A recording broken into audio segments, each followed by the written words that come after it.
अस्सलाम वालेकुम जी। आज मैं आपके साथ रेस्टोरेंट स्टाइल कोफ्तों की रेसिपी शेयर करूंगी। तो चलिए इसे बनाना स्टार्ट करते हैं। कोफ्ते बनाने के लिए सबसे पहले 2 टेबल स्पून के करीब ये मैंने भुने हुए चने ले लिए हैं और इसमें ये 2 सब्ज़ इलायचियाँ इसमें डाल के इसको तो अच्छी तरह मैं इसका पाउडर बना लेती हूँ। तो फिर मैं आगे आपको दिखाती हूँ। अब यहाँ पे मैं एक चॉपर ले लूँगी और उसमें आधा किलो के करीब ये बोनलेस चिकन है, ये इसमें चला जाएगा।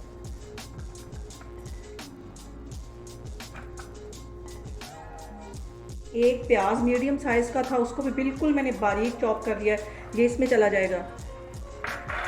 2 सब्ज़ मिर्चें इन्हें भी बिल्कुल बारीक काट लिया, ये भी इसमें चली जाएंगी। यहाँ पे मैंने जो चने और सब्ज़ इलायचियाँ 2 पीस के रखी थी वो भी इसके अंदर चली जाएंगी। यहाँ पे मैं इसमें कुछ मसाले ऐड करूँगी। आधा टीस्पून के करीब इसमें मैं रेड वाली मिर्च डाल दूँगी, क्योंकि मैंने मसाले में भी बाद में मिर्च डालनी है, इसलिए अभी मैं इसमें कम डालूँगी। आधा ही टीस्पून इसमें मैं कुटा हुआ सूखा धनिया डाल दूँगी। आधा ही टीस्पून इसमें मैं ज़ीरा डाल दूँगी और आधा ही टीस्पून इसमें मैं गरम मसाला डाल दूँगी और आधा टीस्पून इसमें मैं हल्दी डाल दूँगी और नमक आधा टीस्पून से थोड़ा सा ज़्यादा है, ये इसमें चला जाएगा। इन सारी चीज़ों को मैं अच्छी तरह पीसती हूँ, तो फिर मैं आपको दिखाती हूँ। अब इन सारी चीज़ों को इतनी देर पीसना है कि ये जो सारी इकट्ठी होके अंदर एक गोला सा बन जाए, जैसे कि अब ये देखें बन रहा है।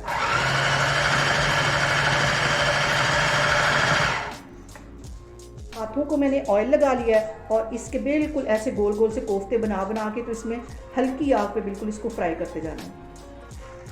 सारे मैं इस तरह बना बना के इसमें डालती जा रही हूँ, फिर मैं आगे आपको दिखाती हूँ। अभी कोफ्तों में मैं चम्मच बिल्कुल भी नहीं हिला रही, सिर्फ कढ़ाई को हिला रही हूँ ताकि इसकी शेप ख़राब ना हो। मज़ीद 5 मिनट में इसको ऐसे ही फ्राई करूँगी, तो फिर इसके चम्मच के साथ इसको टर्न करूँगी। यहाँ पे कोफ्तों को फ्राई होते तकरीबन 5 मिनट हो गए। आग मैंने नीचे हल्की रखी हुई है और इसको मज़ीद 5 मिनट में ऐसे ही फ्राई करती हूँ, तो फिर मैं आगे आपको दिखाती हूँ। यहाँ पे वक्फे वक्फे से मैं ऐसे कढ़ाई को हिला रही हूँ ताकि इक्वल कलर सारे कोफ्तों पे आए। तो अभी मैं इसको 2-3 मिनट के लिए मज़ीद फ्राई करती हूँ, फिर मैं आगे आपको दिखाती हूँ। यहाँ पे देखें जी, कोफ्तों को इतना ही कलर देना है। अब इसको मैं बाहर निकाल दूँ, फिर मैं आगे आपको दिखाती हूँ। यहाँ पे एक मीडियम साइज़ का प्याज मैं ले लूँगी और इसको अच्छी तरह ऑयल में फ्राई कर लूँगी। जब तक इसके ऊपर गोल्डन कलर नहीं आता, इसको मैं ऐसे ही फ्राई करती रहती हूँ, तो फिर मैं आगे आपको दिखाती हूँ। यहाँ पे देखें जी, प्याज को इतना ही फ्राई करना है। अब इसको मैं ऑयल में से निकाल लेती हूँ, तो इसको मैं ग्राइंड करती हूँ, तो फिर मैं आगे आपको दिखाती हूँ। सारी चीज़ों को मैं अच्छी तरह ग्राइंड कर लूँगी। ये 8 से 10 बादाम है मैंने छील के रखे हुए, ये इसके अंदर चले जाएंगे।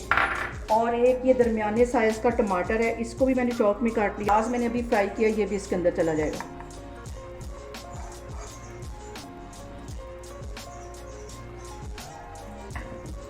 टेबल स्पून इसमें मैं दही डाल दूँगी। 1 टेबल स्पून इसमें मैं नारियल का पाउडर डाल दूँगी।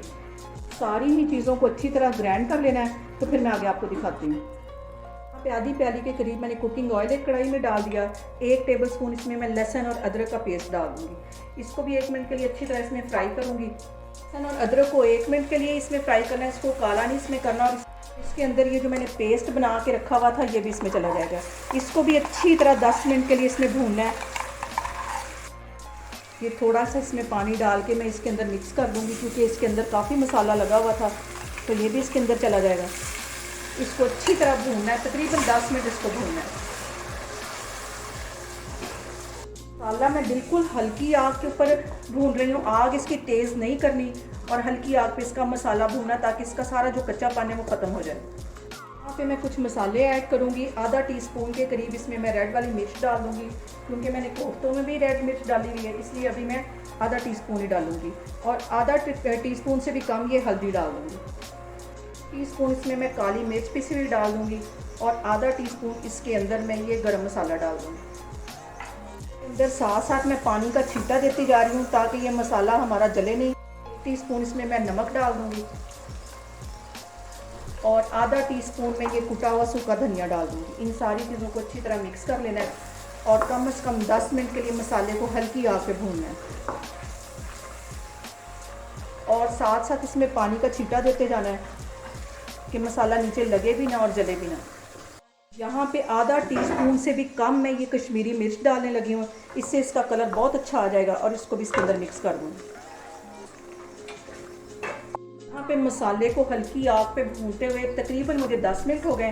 तो अब इसके अंदर ये जो मैंने कोफ्ते फ्राई करके रखे थे ये इसमें चले जाएंगे। इन कोफ्तों को भी इसके साथ अच्छी तरह 10 मिनट के लिए भूनना है, ताकि सारे मसालों का फ्लेवर जो है वो कोफ्तों के अंदर भी आ जाए। यहाँ पे कोफ्तों को मैं भूनते हुए मसाले के साथ तकरीबन 5 मिनट हो गए।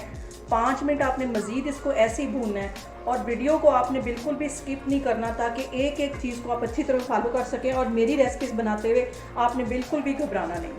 किसी भी खाने का फ्लेवर जो है वो भुनाई में आके पता चलता है कि आप उसको कितना अच्छा भूनते हैं। और उसको इतनी देर भूनना है कि उसके ऊपर ऑयल अच्छी तरह आ जाए, मसाला अच्छी तरह भून जाए। ये नहीं कि उसमें से लहसुन और अदरक की वैसे ही स्मेल आ रही हो। और इसको कम से कम मैं मज़ीद 10 मिनट ऐसे ही भूनती हूँ। तो फिर मैं आगे आपको दिखाती हूँ। पे देखें कोफ्तों को भूनते हुए मुझे तकरीबन 15 मिनट हो गया। और देखें कितना खूबसूरत इसके ऊपर कलर आ गया है। मज़ीद इसको मैं 5 मिनट भूनती हूँ तो फिर मैं आगे आपको दिखाती हूँ। यहाँ पे देखें जी कोफ्तों को भूनते हुए तकरीबन मुझे 20 से 25 मिनट हो गए और ऑयल इसके ऊपर अच्छी तरह आ गया है। अब इसके अंदर मैं पानी डाल दी हूँ। मैं यहाँ इसकी ग्रेवी ज़्यादा नहीं बनाऊँगी। आप लोग अपने मुताबिक जितनी आपने ग्रेवी रखनी हो उसके मुताबिक पानी इसमें डाल सकते हैं। और अब इसको मैं ढाँप के बिल्कुल 20 मिनट के लिए रखने लगी हूँ। तो फिर मैं आपको दिखाती हूँ। यहाँ पे कोफ्तों को मैं कवर करके तकरीबन 20 मिनट के लिए रखने लगी हूँ। बिल्कुल आग मैंने हल्की की हुई है। तो 20 मिनट के बाद मैं आपको दिखाती हूँ। यहाँ पे कोफ्तों को पकते हुए तकरीबन 20 से 25 मिनट हो गए और इतनी ही ग्रेवी मैंने इसकी बनानी है। यहाँ पे चूल्हा मैं बंद करती हूँ और आपको डिश आउट करके दिखाती हूँ। यहाँ पे देखें जी रेस्टोरेंट स्टाइल हमारे चिकन कोफ्ता बन के तैयार हो गए हैं। आप लोग भी इसको लाजमी घर में ट्राई करें और मुझे कमेंट्स में बताएं कि आपको मेरी रेसिपीज़ कैसी लग रही और मेरी वीडियोस को ज़्यादा से ज़्यादा शेयर करें और मुझे सब्सक्राइब करें। इंशाल्लाह ताला मैं एक और वीडियो के साथ आपके सामने आऊँगी। अल्लाह हाफिज़।